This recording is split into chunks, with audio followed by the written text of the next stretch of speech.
Guys, ngayon ay tayo ay mag-iigib ngayon dito sa amin balon. Guys, yung sa pag-iigib namin dito ganito ang ginagawa. So, yun. May tali siya. Guys, guys, papakita ko lang sa inyo kung paano yung mag-iigib sa balon. So, ganito guys. Ganito kami mag-iigib dito sa amin. Dati, hanggang dito ko pa to. So ngayon, lumiit na siya gawa ng nilagyan ng semento. Ang papa ko yung isa kaya ngayon, parang baba na niya na. Tagal ko nang gaganto pero mahirap din pala guys. Hirap lagyan ng ano. Yun, so, meron na siyang tubig guys. Ganito lang siya.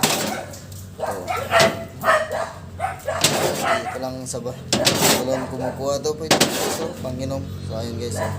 Tapos ang linaw ng tubig nito guys. Dito rin kami kumukuha ng aming inumin. So ayan nga guys. Kita ko tayo sa inyo. Ang gaano kalinaw yung kanyang tubig.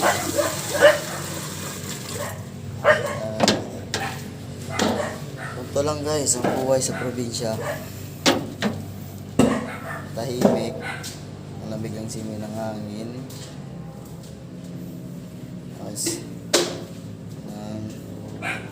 Hindi siya, saka hindi mainit dito sa amin guys, puno ng mga ano, kikita niyo naman sa likod ko, puro puno ng kahoy yun guys.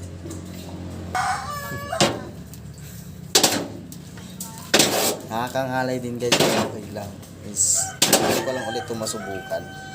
Okay, so kasi papakita ko sa inyo so, yung tubig na aking nasa alok kung ano siya kalinaw. So ang linaw diba, pwede talaga siyang inumin. So pag ilalagay ito sa inumin guys, kailangan ka pa ng malinis na damit yung kulay puti para ating salain. Tagal ko na rin dito umiinom guys, mula pa noon dito ako dati nakatira. Hanggang ngayon umiinom pa rin naman ako sa yung tubig guys. So, linaw diba? Tsaka malamig.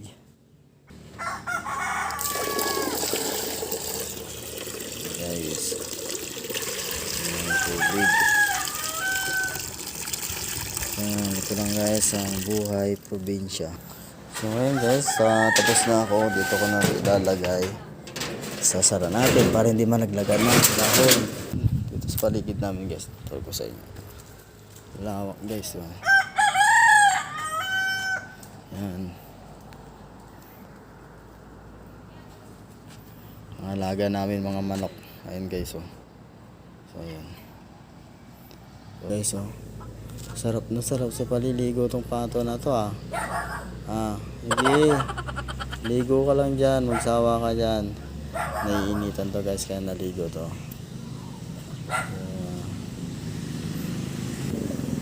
Ayaw niya guys saya niya kasi nakaligo na. Ikaw guys, dumating na siya kasi galing siya dyan sa kabila sa farm, nagpakain siya ng mga patot sa mga manok.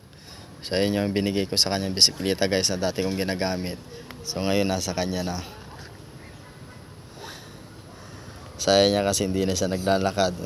Mayroon na siyang masasakyan. Ayun, so diretso lang. Ayun guys. Yan yung dati kong bisikleta na ginagamit guys. Ngayon inuwi ko. Bigay ko sa kanya para may bisikleta siya. Saya niya kasi may bisikleta na daw siya. Ayun guys, thank you sa manonood.